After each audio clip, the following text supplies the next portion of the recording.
see any objections from any of the chairs of the committee nor the members. Sige, please, pakibasa mo lang ang iyong sinumpaang salaysay. Thank you, Mr. Chair.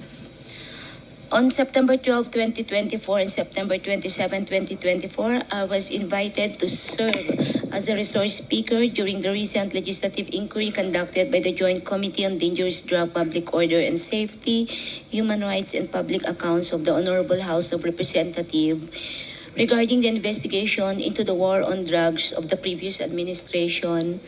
During these hearings, I was asked several questions concerning my knowledge or involvement in the deaths of 3 Chinese inmates of the Davao Penal Colony and the death of General Wesley Barayuga, all focusing on the alleged extrajudicial killings of the aforementioned individuals. I was also questioned about my relationship with the former president, as well as my career as a police officer and my tenure as the general manager of the Philippine Charity Sweepstakes Office. Throughout the hearings, I answered questions from the committee based on my personal knowledge. However, I did so with great apprehension as I recognized that my statements on national television could significantly endanger my life, the safety of my family, and other very close to me. After considerable reflection, I am now executing this affidavit to provide a comprehensive information to the Quadcom regarding everything I personally know about the war on drugs during the former administration. On May 2026, I received a call from the President, Rodrigo Roa Duterte, at approximately 5 a.m., instructing me to meet him at his residence in Doña Luisa, Davao City. I was already acquainted with the mayor, having served as the station commander in one of the police stations in Davao City during his tenure. During our meeting, he requested that I will locate a PNP officer or operative who is a member of the Iglesia ni Cristo, indicating that he needed someone capable of implementing the war on drugs on a national level, replicating the Davao model.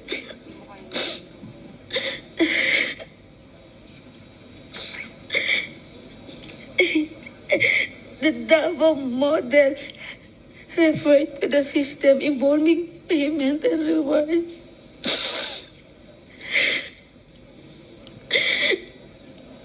The Davao model involves 3 levels of payment of reward. First is the reward if the suspect is killed. Second, if is the funding of planned operations. And the third is the refund of operational expenses. Colonel Garma, can you speak louder? I'm sorry, speak closer to the microphone.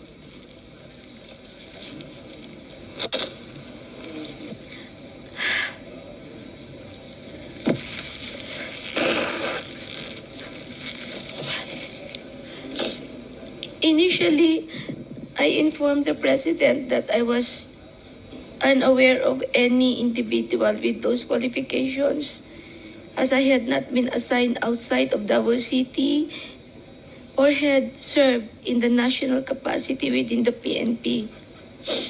However, I recalled my upperclassman Edilberto Leonardo, who was heading the Criminal Investigation Detection Group and was also a member of the Iglesia ni Cristo. I mentioned his name to the President.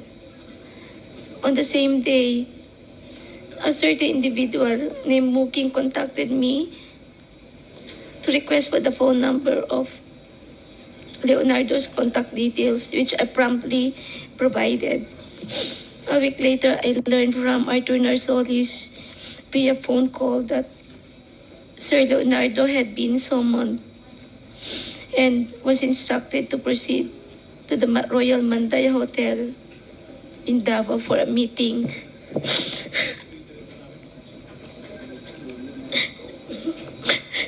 Leonardo informed me later that he stayed at the hotel for almost 3 days, during which the president directed him to organize, according to Sir Leonardo, a task force which he understood as PAOK-TF. When Leonardo relayed this information, urged me to join the task force, I declined first, citing my lack of experience in handling said operations. Leonardo subsequently informed me that he had prepared a proposal routed to Bong Go, outlining the task force which would encompass Luzon, Visayas, and Mindanao.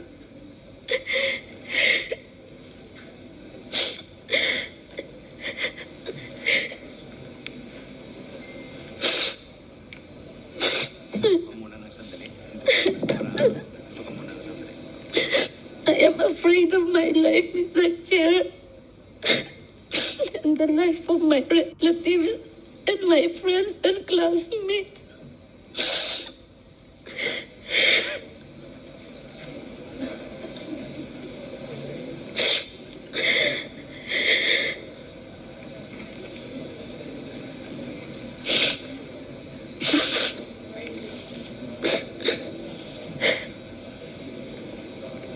Leonardo subsequently informed me that he had prepared a proposal routed to Bong Go, confirming the task force operation which would encompass Luzon, Visayas, Mindanao.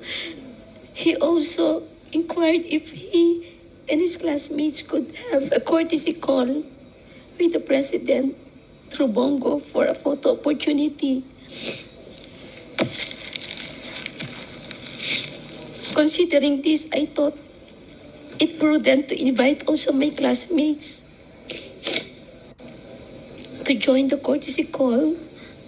So in the presence of Colonel Bakay, Villela, Grijaldo, Tuzon, and Dueñas, the member of class 97 and 96 were accommodated in separate rooms at the DPWH office in Panacan, Davao City.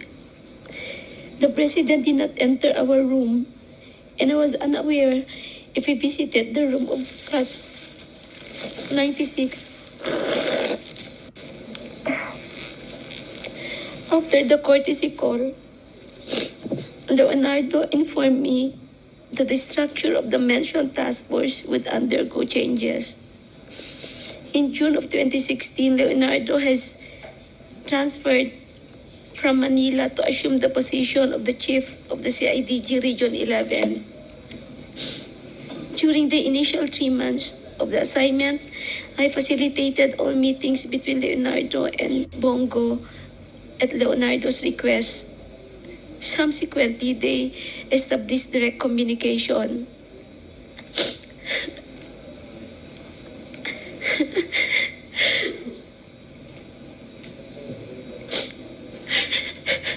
Leonardo informed me that he had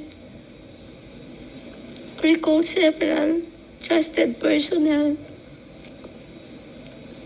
namely Lester, Romel Baktat, Rodel Serbo, Palma, Peter Parungo to serve as operative for the task force. Notably, Baktat, Serbo, and Palma were, for now, discharged from the police service.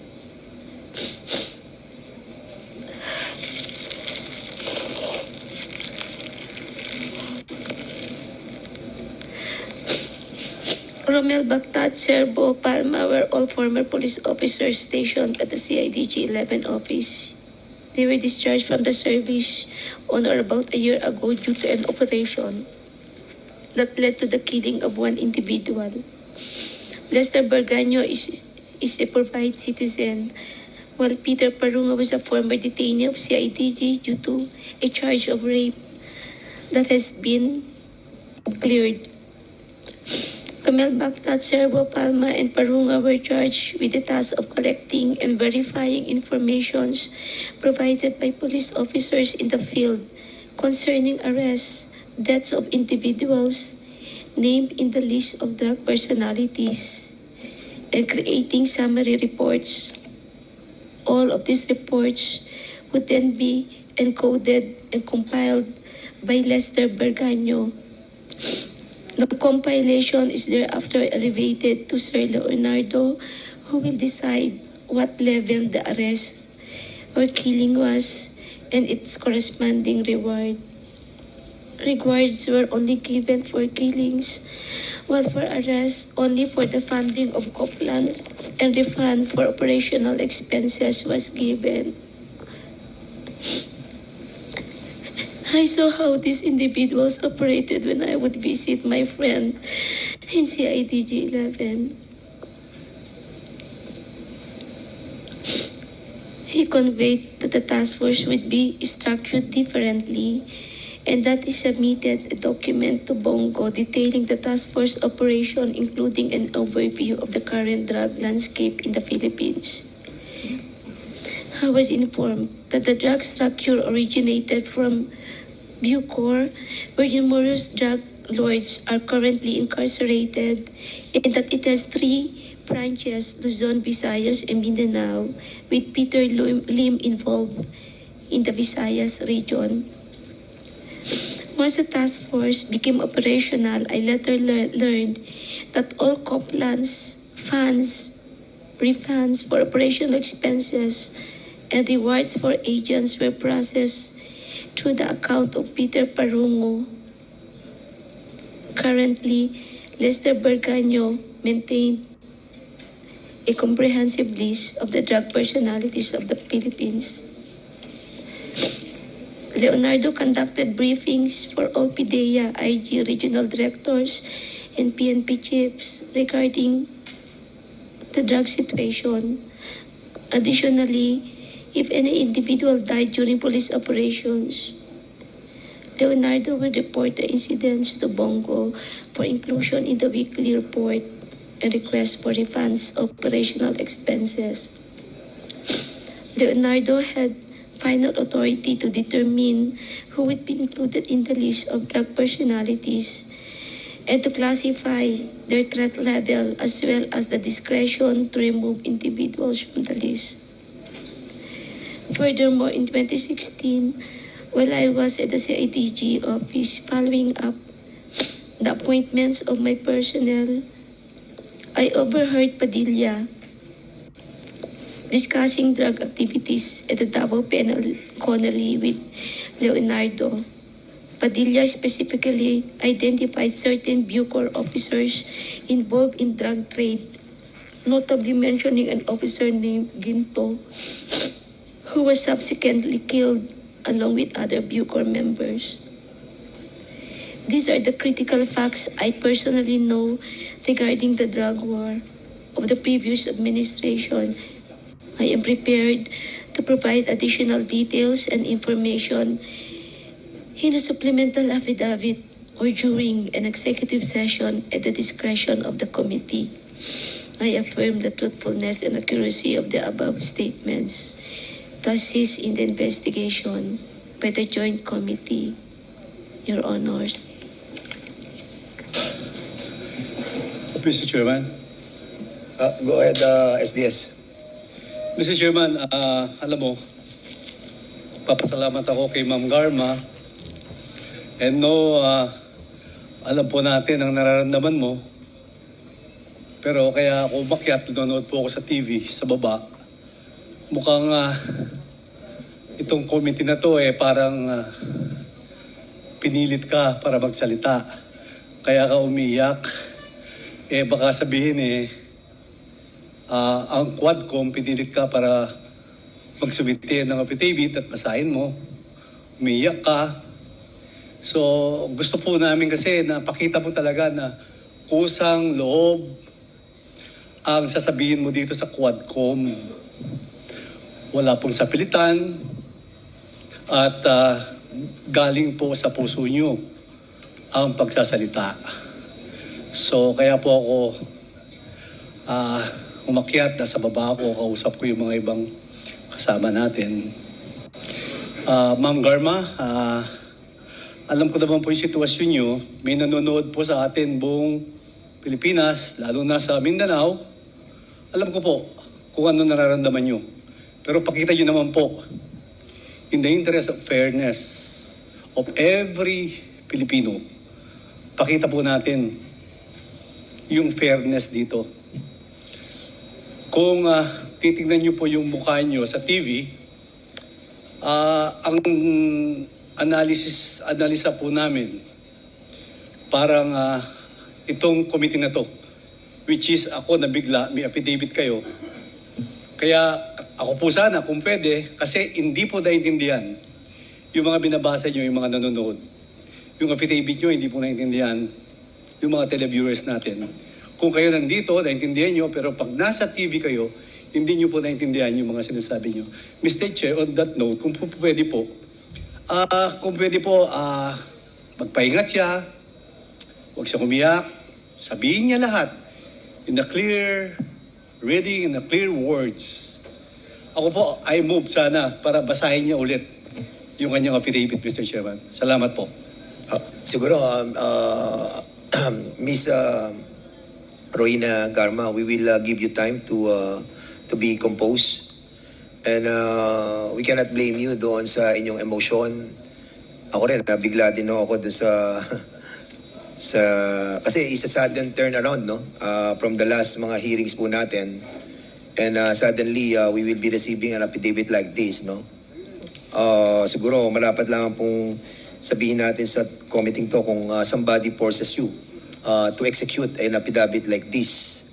That a while ago, the reason why we're asking Congressman Manuel to hold his gun kasi nga I was able to see the affidavits and I really wanted to read muna for a while. And 4 pages lang naman po yun. So, nakakagulat din po yung nilalaman ng inyong affidavit dahil a complete turnaround. So, meron po bang pumilit sa inyo para i-execute itong affidavit na to? Wala po, Mr. Chair. It took me 1 week to make some reflections po. And what And, pushes you to execute? I realize the truth will always set us free, Mr. Chair. And at least I will be able to contribute if we really want to make this country a better place to live and for our children. I think we have to do something para maibalik po yung trust sa PNP, magkaroon po ng reform sa PNP, and yung tiwala po ng mga tao, whether victims of criminals sa gobyerno. Kanina po may sinasabi kayo na natatakot kayo sa buhay nyo at sa pamilya nyo. Saan po kayo natatakot? Of course po, it's normal, Mr. Chair, when you speak the truth, you cannot please everyone. And it's normal to anybody to have that mixed emotion. But still, it took me 1 week to make reflections. And I realized I need to do my part po. Dahil po ba sa relasyon nyo sa nakaraang administrasyon kay former president? Kaya po ang damdamin nyo po ay mixed emotion? Normal lang naman bilang tao po, Mr. Chair. Pero what prevailed after a week of reflection is I always say the truth will always set me free. I want a better place, a better PNP, Mr. Chair. Yes, Mr. Chairman, Ma'am Garma, we are all on the same page. Kaya ginagawa po natin to para sa taong bayan. Maayos, yung PNP, mawala, ang extrajudicial killing, yung drugs. Kaya nandito po tayo. Yung sinasabi niyo po, we are totally agree on that. Kaya gusto ko lang pong i-clear at sinagot nyo na walang pumilit, nag-meditate ka for how many days before you prepared that affidavit. Nabigla nga ako ngayong Quadcom hearing na meron po kayong affidavit. So on that note, Ma'am Garma, pag-compose na po kayo, ayos na po kayo, pwede niyo po ulit basahin ang inyong affidavit. Salamat po, Mr. Chairman. Okay. SDS, are we going to ask Ms. Garma to read again Please, Mr. Chairman. yung kanyang affidavit, no? We hope